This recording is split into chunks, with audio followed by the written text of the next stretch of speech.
உங்கள் வீட்டில் 6 மாத குழந்தைக்கு எந்த விதமான உணவு ஸ்டார்ட் பண்ணி யோசிச்சுட்டு இருக்கீங்களா? அல்லது உங்கள் வீட்டில் பெரிய குழந்தைங்க இருக்காங்களா, அவங்களுக்கு எந்த விதமான உணவு கொடுக்கலான்னு யோசிச்சுட்டு இருக்கீங்களா? கவலையை மறங்க, சூப்பரான ஒரு ஃபுட்டு ஒன்று இருக்குது. நானே டிசைன் பண்ண இந்த ப்ராடக்ட்டோட பேர் கிடிகைன் மில்லட் மிரக்கிள்ஸ்.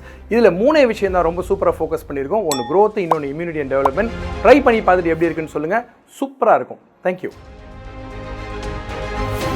வணக்கம், நான் உங்கள் டாக்டர் தனசேகர் பேசுகிறேன். இது எஸ்எஸ் சேகர் சேனல். நம்ம சேனலில் இந்த வாரம் என்ன பேச போகிறோம் அப்படின்னு பார்த்தீங்கன்னா, சம்மர் கேர் ஃபார் சில்ட்ரன் அப்படின்ற இந்த வெயில் காலத்தில் உங்கள் குழந்தைங்களை எப்படி பார்த்துக்க போகிறோன்றதை பேச போகிறோம்.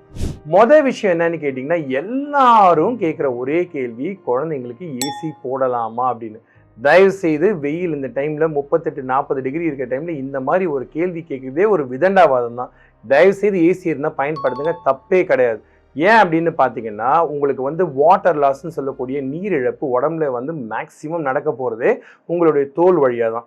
உங்கள் குழந்தைய பார்த்தீங்கன்னா, குழந்தைகிட்ட பெருசாக தெரிகிற பகுதியே தலைப்பகுதி தான். ஸோ தலைப்பகுதி வழியாக நிறைய ஈரம் வெளியேறும். அது மட்டும் இல்லாமல் நீங்கள் சுவாசிக்கக்கூடிய காற்று வெளியே வரப்போ பார்த்தீங்கன்னா, அது நார்மல் பாடி டெம்பரேச்சரில் இருக்கணுன்றதுக்காக தான் உடம்பு அந்த மாதிரி வடிவமைக்கப்பட்டிருக்கு.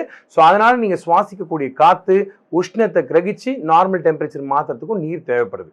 ஸோ இது 2வது விஷயம். அது மட்டும் இல்லாமல் 3வது விஷயம் என்னென்னு பார்த்தீங்கன்னா, எந்த ஏஜ்காரங்களாக இருந்தாலும், குழந்தை அல்லது பெரியவங்க யாராக இருந்தாலும், நீங்கள் யூரின் பாஸ் பண்ணுறப்போ உங்கள் யூரின் என்ன கலரில் இருக்குன்னு பாருங்கள். யூரினோட கலர் ஆக்சுவலாக வெக்கப்போர் கலரில் இருக்கணும். அப்படி இருந்தால் அது ஹெல்த்தி யூரின் அர்த்தம். ஸோ அந்த மாதிரி வெக்கப்போர் கலரில் யூரின் இருக்கணும்னா என்ன பண்ணணும்? தண்ணி நிறைய குடிக்கணும். That's very important. ஒரு ஆரோக்கியமான அடல்ட் அப்படின்னு பார்த்தீங்கன்னா 2லேருந்து 2.5 லிட்டர் வரைக்கும் தண்ணி குடிக்கலாம். மேக்ஸிமம் 3 லிட்டர் வரைக்கும் குடிக்கலாம், பிரச்சனை இல்லை. ஆனால் தண்ணி குடிக்கிற பேர் வழின்னு சொல்லி 4 லிட்டர் 5 லிட்டர்னு குடிச்சு கிட்னிக்கு ஸ்ட்ரெயின் இன்க்ரீஸ் பண்ணிடாதீங்க. இது ரொம்ப ரொம்ப முக்கியம். அது மட்டும் இல்லாமல் சம்மர் டைமில் பொதுவாகவே எல்லா ஏஜில் இருக்கவங்களுக்கும் பசி ரொம்ப கம்மியாக எடுக்கும். பசி கம்மியாக எடுக்கிறது நார்மலான ஒரு இயற்கை சம்பவம். இந்த சமயத்தில் குழந்தைங்களை ஃபோர்ஸ் பண்ணி ஊட்டுறது மிக தவறு. அது மட்டும் இல்லாமல் பெரியவங்களா இருந்தீங்க அப்படின்னா, வாட்டர் மட்டும் குடிச்சு வயிற்று நிறைக்காதீங்க. ஆரோக்கியமான உணவு வகைகள், ஈஸியாக செரிமானம் ஆகக்கூடிய உணவுகள் முக்கியம். அதில் முக்கியமான உணவு என்னன்னு பார்த்தீங்கன்னா, பழ வகைகள். தர்பூசணி இருக்குது, முலாம்பழம் இருக்குது, மஸ்க்மெலன் இருக்குது, நிறைய டிஃப்ரெண்ட் பழங்கள் இருக்குது. இதை சாப்பிடுங்க. அது மட்டும் இல்லாமல் காய்கறியில் நீர் காய்கறிகள் மிக முக்கியம். சுரக்காய், பூசணிக்காய் இதெல்லாம் நிறைய நீர் கண்டென்ட் இருக்கக்கூடிய ஃபுட்ஸு. அது மட்டும் இல்லாமல் தக்காளி, நிறைய ஃபுட்ஸ் இருக்குது. ஸோ இப்போ இந்த வாட்டர் கண்டென்ட் இருக்கக்கூடிய ஃப்ரூட்ஸ் அண்ட் வெஜிடபிள்ஸ் சாப்பிட்டா சளி பிடிக்குமா சார்னு ஒரு கேள்விகள் எல்லா அம்மாங்களும் கேட்பாங்க. Absolutely not. ஏன்னா சம்மர் டைமில் வர்றது அகெயின் வைரல் இன்ஃபெக்ஷன் மட்டும்தான். சமீப காலகட்டத்தில் பார்த்தீங்கன்னா, லாஸ்ட் 1 வாரம் 10 நாளில் நிறைய குழந்தைங்களுக்கு லூஸ் மோஷன், வாமிட்டிங் கம்ப்ளைண்டோட தான் வராங்க. இவங்க எல்லாருமே சம்மர் கேஸ்ட்ரோஎன்டரைட்டிஸ், அதாவது வெயில் காலத்தில் வரக்கூடிய வயிற்றுப்போக்கு பாதிக்கப்பட்டு வர்றவங்க தான் இன்னொரு பக்கம். இதுக்கு காரணம் தொற்றுன்னு ஒரு பக்கம் இருந்தால் கூட, அவங்க எடுத்துக்கக்கூடிய தண்ணீர், குடிநீர், காய்ச்சி ஆற வைக்காத குடிநீரை குடித்தாங்க அப்படின்னா இன்ஃபெக்ஷன் வரக்கூடிய வாய்ப்புகள் உண்டு. ஸோ தண்ணீரை பற்றியே இவ்வளோ பேசிகிட்டு இருக்கோம். தண்ணீர் இழப்பை பற்றி பேசிட்டோம், தண்ணீரை உடம்புக்குள்ளே எப்படி எடுத்துக்கலான்னு பேசிட்டோம்.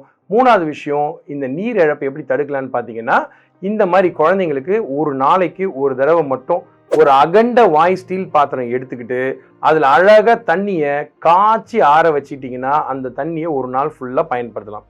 இதை தான் WHO CDCன்னு சொல்லக்கூடிய அமெரிக்க ஆய்வு நிறுவனம் என்ன சொல்கிறாங்கன்னா, ரோல் பாயிலிங் மெத்தட்னு சொல்கிறாங்க. அதாவது தண்ணியை கொதிக்க வைக்கிற சமயத்தில் குளுக்குன்னு தண்ணி சத்தம் வருது பார்த்தீங்களா, அது பேர் தான் ரோல் பாயிலிங். ரோல் பாயிலிங் பண்ணி வச்சுக்கிட்டிங்கன்னா அது நீங்கள் தாராளமாக 24 ஹவர்ஸ் யூஸ் பண்ணலாம்.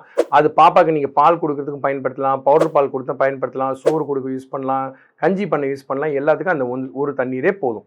தண்ணீரே குழந்தை குடிக்க மாட்டுது சார், என்ன சார் பண்ணலாம் நீங்கள் புலம்புறது என் காதுக்கு கேட்குது. தாய்ப்பால் மட்டும் குடிக்கிற குழந்தையா இருந்தால் ஒரு நாளைக்கு 6லேருந்து 8 தடவை யூரின் பாஸ் பண்ணுறாங்கன்னா பிரச்சனையே கிடையாது. தண்ணி வேற எந்த வடிவத்தில் கொடுக்கலான்றது நான் சொல்லியிருக்கேன். நீர், மோர் சிறந்த உணவு. குழந்தைங்க வயிற்றுக்கு ஏற்ற ப்ரோபயோட்டிக்ஸ்னு சொல்லக்கூடிய குட் பாக்டீரியா இருக்கக்கூடிய நீர் உணவு. பழைய சாதம், பழைய கஞ்சி, அது மட்டும் இல்லாமல் ஃப்ரெஷ் ஜூஸ் வடிகட்டாமல் இளநீர் குடிக்கலாம், பதநீர் குடிக்கலாம், நுங்கு சாப்பிடலாம். குழந்தைங்களுக்கு நீங்கள் கொடுக்கக்கூடிய ஃப்ரெஷ் வெஜிடபிள்ஸை கூட நீங்கள் ஜூஸ் பண்ணி கொடுக்கலாம், ஒன்றுமே பிரச்சனை இல்லை. இதெல்லாம் குடிக்கிறப்ப என்ன ஆகும்னு பார்த்தீங்கன்னா, பொதுவாகவே நமக்கு உடல் சோர்வு அப்படின்றது வெயில் காலத்தில் அதிகமாக வரும். அதே சமயம் மாலை நேரத்தில் உடல் சோர்வு வர்றதுக்கு முக்கியமான காரணமே நான் சொன்ன டீஹைட்ரேஷன் தான். ஸோ டீஹைட்ரேஷனுக்கு வேறு எதுவுமே குடிக்கல அப்படின்னா லாஸ்ட்டாக ஒரு ஐட்டம் இருக்குது, ORS பேக்கெட் யூஸ் பண்ணலாம்.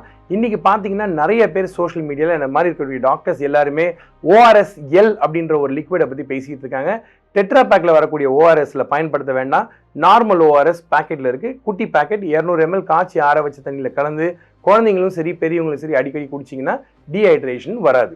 ஸோ சம்மர் கேர்ல தண்ணியை பத்தியே இவ்வளோ நேரம் பேசிட்டு இருக்கோமே சார், மற்ற விஷயங்களை எப்போ சார் பேச போறீங்க அப்படின்னு கேட்டிங்கன்னா, கமிங் சூன் பார்ட் 2. அடுத்த வாரம் வெயில் காலத்துல குழந்தைங்களுக்கு வேற என்னென்ன விஷயங்களை எடுத்து கேர் எடுத்து பார்த்துக்கணுன்றத கட்டாயமா உங்களை மறுபடியும் சந்திச்சு பேச போறேன். அதுவரை கீப் வாட்சிங், keep subscribing and keep commenting. Thank you very much.